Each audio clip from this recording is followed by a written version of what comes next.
Tape 3W suivi d'école au Sénégal.com. À école au Sénégal, c'est facile, tu n'as qu'à te connecter. Tape école au Sénégal, les leçons sont beaucoup plus détaillées. Voilà, nous allons maintenant attaquer la deuxième partie de la leçon, intitulée la contamination par les micro-organismes. Donc nous allons finir de voir qu'il existe des microbes pathogènes et que ces microbes pathogènes ont une cible, c'est l'organisme. Donc pour qu'ils soient nuisibles à l'organisme, il faut que ces microbes-là puissent pénétrer dans l'organisme. Donc nous allons voir les voies de pénétration de l'organisme ou bien les voies de contamination. C'est bon? Les voies de pénétration. Les différentes voies de pénétration de ces microbes dans l'organisme.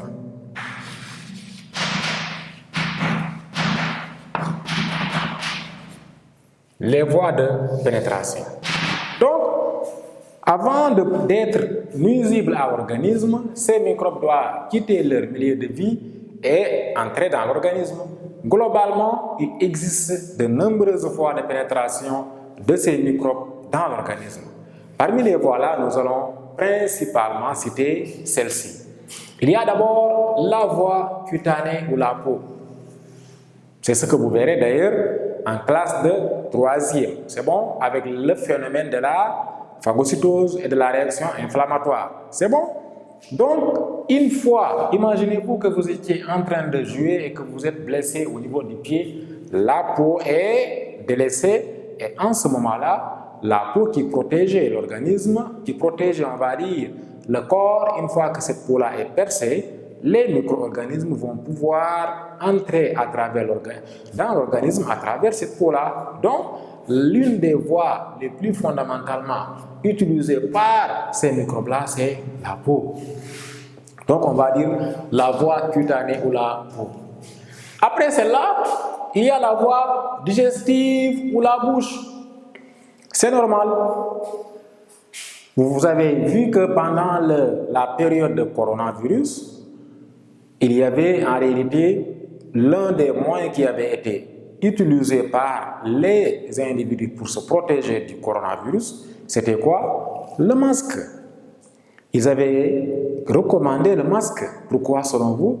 Parce que le microbe du corona, en réalité, était capable d'entrer à l'intérieur de l'organisme à travers la bouche, mais également à travers le nez. Voilà pourquoi le masque avait été recommandé.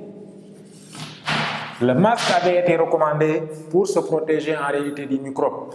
Parce que l'une des voies d'entrée d'un microbe dans l'organisme, c'est la voie digestive ou la bouche, mais également la voie respiratoire ou le nez. C'est bon? Et j'en profite pour vous dire qu'à l'heure où je vous parle, notamment aujourd'hui, il y a eu une recrudescence importante du taux de contaminés au niveau du coronavirus. Cela veut dire quoi? Le corona est toujours présent, alors continuez de prendre les prédispositions dont vous preniez, parce que vous voyez que le microbe peut utiliser la voie digestive ou bien la voie respiratoire. C'est bon? Donc, l'autre voie, c'est la voie sanguine.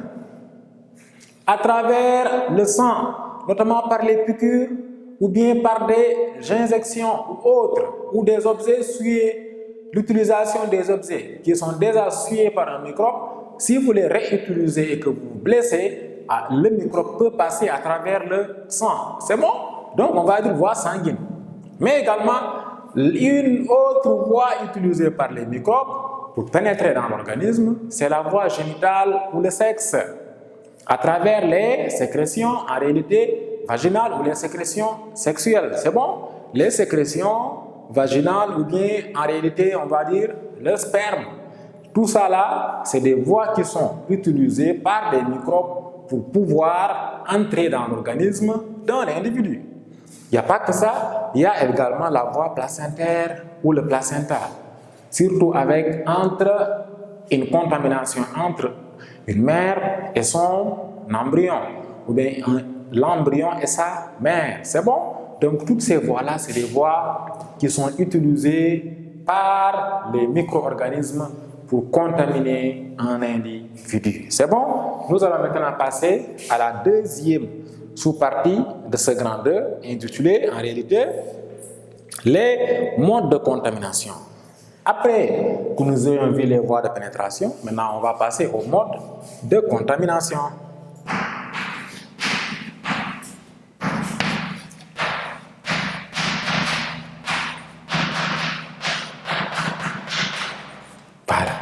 Voilà. Ici, en ce qui concerne le mode de contamination, il faut comprendre qu'il y a deux modes de contamination. Il y a la contamination directe. Une contamination directe.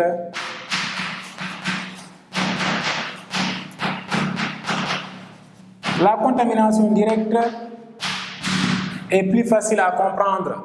Si nous prenons le cas de la voie sanguine, par exemple, dans ce cas-là, en réalité, si on prend le cas des IST, là, c'est une contamination directe, par exemple. Si un individu veut, entre deux partenaires, si un individu est séropositif et que l'autre individu est séronégatif, l'individu séropositif, s'il entretient des relations sexuelles non protégées avec l'autre individu, là, ce sera une contamination directe en réalité.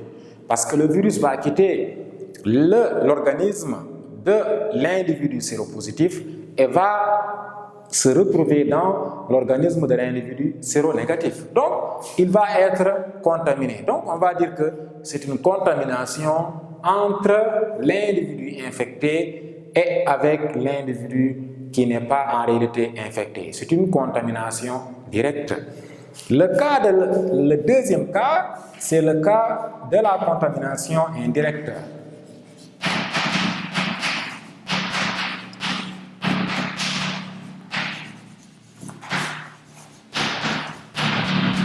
Voilà, la contamination indirecte. Dans cette contamination, elle est simple également à comprendre.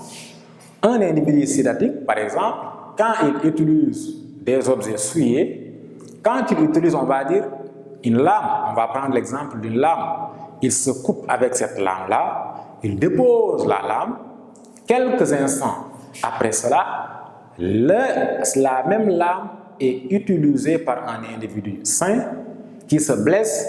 Alors, qu'est-ce qui va se passer?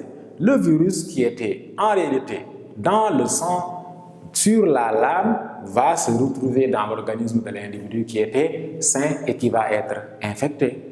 Donc ici, c'est l'utilisation des objets qui ont déjà été utilisés par un individu malade. C'est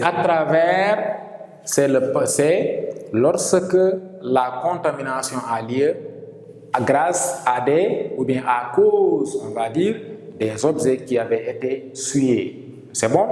C'est lorsque, ici, ce n'est pas de la personne à la personne, mais c'est de la personne. La personne utilise des objets, ces mêmes objets sont réutilisés, on va dire, par un autre individu. Donc le virus va quitter, ou bien le microbe, on va dire, il va quitter cet individu-là, va se retrouver au niveau des objets et enfin va passer au niveau de l'individu. Donc ici, elle est indirecte, vous voyez, c'est indirect.